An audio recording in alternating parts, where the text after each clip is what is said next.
3 వారాలకి పొదుగుద్ది కోడి. 3 వారాలకి పిల్లలు చేస్తుంది, పిల్లలు బెగలద్ది. ఎన్ని రోజులైంది గుడ్లు పెట్టే? 2 వారాలు అయింది. 2 వారాల నుంచి పెడుతుంది గుడ్లు. పెట్టసాగి 2 వారాల నుంచి, పోయిన ఆదివారం కాదు అంతకుముందు ఆదివారం 16 రోజుల నుంచి పెడుతుంది.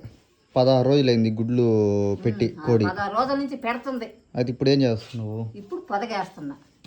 అంటే ఇన్ని రోజులు ఎందుకు గ్యాప్ ఇచ్చి నువ్వు? ఇన్ని రోజులు అది పెడతా ఉన్నాయి, గుడ్లు పెడతా ఉన్నా. అంటే 16 రోజుల నుంచి గుడ్లు పెడతా ఉంది కాబట్టి ఈ రోజు కంప్లీట్ అయింది. పొదగేస్తే ఓకే. 3 వారాలకి పిల్లలు బెగలద్ది. 3 వారాలకి ఇప్పుడు పొదగేస్తే ఇప్పుడు పొదగేయడం అంటే ఇప్పుడు దీంట్లో ఏమేమి పెట్టినవు? ఈ టకార్లో వరిగడ్డి తంగేడాకు పెట్టినవా? ఇప్పుడు గుడ్లు ఎలా పెడతావు? తర్వాత ఎట్లా చేయాలి? కోడిని కోసం పెట్టాలి. కోడిని అది ఎట్లా కూర్చోబెడుతున్నావా? ఆ గుడ్ల మీద కూర్చుంటుంది, దానికి అదే కూర్చుంటుందా? మీరు కూర్చొని పెట్టాలా? కూర్చొని పెట్టాలి, గంపెయ్యాల ఫస్ట్. గంపెయ్యాల కూర్చొని పెట్టి, అంటే కోసని పెట్టి గంపేసి ఇంక పెట్టేసేయాలి. ఒక రోజు అంతా ఉంచాలా, నైట్ అంతా ఉంచాలా? నైట్ ఉంటుంది, ఒక రోజు 2 రోజులు ఉండాలి. అది లేకుంటే వెళ్ళిపోద్ది, వెళ్ళద్ది. 2 రోజులు ఉంటే 2 రోజులు, అది 2 రోజులు గంప కిందే ఉండాలా? ఒక రోజు అంతా ఉంటది. మళ్ళీ పొద్దున్న లేసి ఎత్తేస్తే మేత తిని మళ్ళీ వచ్చి అదే కూర్చుంటది. గుడ్లు మాత్రం ఏం కాదు, పగలు. ఇట్లా పిల్లలు పెదగదా? పిల్లలు బెగలుతుంది. ఓకే. ఇట్లా ఎన్ని రోజులు పట్టుద్ది పొదగడానికి?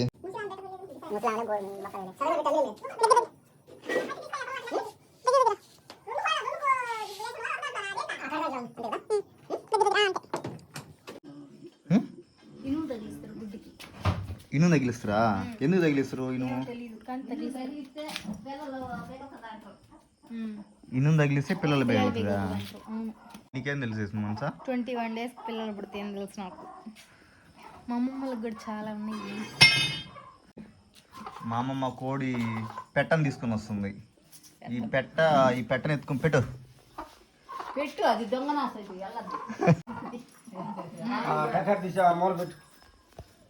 ఈ మూలే వాన లేదు, ఈ ఊళ్ళో కడలేదు, మూల బాగుంటుంది. నువ్వేనమ్మా గుడ్లు పెట్టేదా? ఓకే. గుడ్లు పొదగేసేది నువ్వేనా?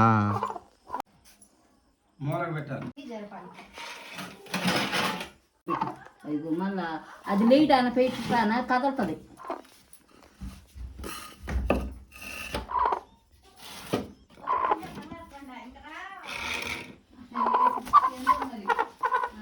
గంపేదా? ఇది గంప పట్టదా? పట్టద్దు లేదు, మనం పెడతలా. అది ఇప్పుడు ప్యాకప్ చేస్తున్నారా?